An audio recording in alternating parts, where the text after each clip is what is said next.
மத்தியால வெளில போய் குளிக்க ஆட போவாதானே போய் ஆடிட்டு வந்து தலை வலிக்காது. இந்தா சுட்ட தண்ணி கொஞ்சம் குடி.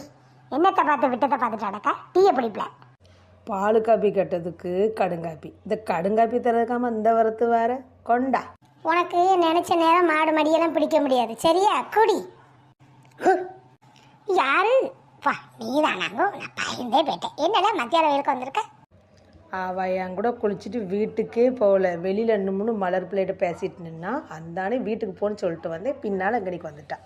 நான் எங்கள் அம்மாட்ட காலையில் சொல்லிட்டு தான் வந்தேன் அத்தை வீட்டுக்கு போகிறேன்னு. நான் ஓண்ட என்ன ஜவாப் தருது? நான் எங்கள் அத்தை வீட்டுக்கு வந்திருக்கேன். உனக்கு என்ன பாருங்க அத்தை எப்போ மாத்திரம் என்ன வீட்டுக்கு போன்னு சொல்கிறான்.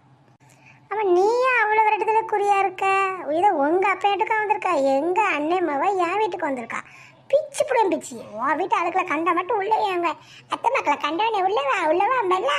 இது ஏன் அண்ணன் பிள்ளை அப்படிதான் வருவா. பிச்சு புடம் பிச்சு அப்படி சொல்லுங்க அத்தை. இப்போ என்னை பார்த்து எப்பவுமே ஏதாச்சும் சொல்லுவியா? பத்தியா எனக்கு தான் மெஜாரிட்டி. சரிம்மா, உங்கள் அண்ணம்மாவுக்கு கொண்டு வந்து அந்த கடுங்காப்பி இப்போ கொண்டு வந்தியே காப்பிங்க பேரில் அந்த விஷத்தை கொண்டு வந்து குடிச்சிட்டு சாவட்டும். விஷத்தை உனக்கு ஊற்றுவேன். யாருக்கு தரணும்? எங்கள் அண்ணன் பிள்ளைக்கு மோர் கொண்டு வந்து கொடுப்பேன். டீ நீ இருமக்கா, நான் போய் எடுத்துகிட்டு வரேன். பார்த்தியா ஏன் மாறி பேசி மூக்கறுப்படுது? அதெல்லாம் ஒன்றும் வேண்டாத்த. நான் சும்மா தான் வந்தேன், கொஞ்ச நேரம் இருந்து அவகிட்ட பேசிகிட்டு இருக்கேன் சரியாத்த. இப்போ ஏன் என்கிட்ட பேசுதா? அப்பா அவங்க அத்தை தான் உனக்கு விஷம் எதுவும் வைக்கல, அவகிட்ட போய் பேசு. வந்துட்டா என்கிட்ட பேச போடணும். ஏட்டி மூஞ்ச காட்டாத, பிள்ளைகிட்ட ஒழுங்கா உட்காந்து பேசு. சரி மக்கா, நான் போய் நம்ம சாப்பாடுக்கு தான் ரெடி பண்ணுதானே. என்ன மேடம் கோவமா? அதெல்லாம் ஒன்றும் இல்லை, வந்து உட்காரு. எனக்கு உங்கள் வீட்டு தெரிவிச்சது வாப்பில் அப்படியே தெரு பக்கமாக நின்று பேசிட்டு இப்போ காத்தோட்டமாக இருக்கும்ல. ஏன் நீங்கள் தெருவை மட்டும் பார்க்கதே இல்லையோ? இன்றைக்கி புதுசாக பார்க்க மாதிரி கேட்க நானும் உனக்கு கவனிச்சுட்டே இருக்கேன். ஏன் இப்போ நீ ஒரு மாதிரி நெளிஞ்சிக்கிட்டு ஒரு மாதிரி சினுங்கிக்கிட்டு பேசுத? எப்போ பார்த்தாலும் எதுக்கு எங்கள் வீட்டுக்கே வரணும்னு துடிக்க? நான் தான் எங்கள் வீட்டுக்கு வரக்கூடாதுன்னு ஒன்று சொல்லியிருக்கேன்ல. அப்படியே குளிச்சுட்டு ஓடின்னு தானே சொன்னேன். இன்னும் முன்னே இந்த தெருவில் நின்று தானே பேசினேன். இப்போ என்ன உனக்கு காத்தோட்டம் கேட்கு?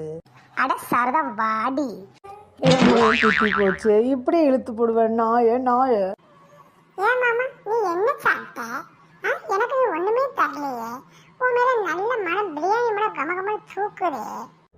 ஏண்டா பிரியாணி நீ சாப்பிட்டுட்டு எனக்கு பிரியாணியா?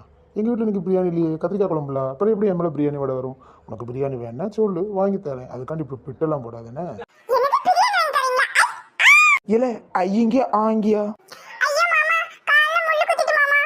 என்னது முள்ளு குத்திட்டா? இல்ல புதுச்செருப்பு வாங்கி கொடுத்தோம்ல, என்ன பண்ண?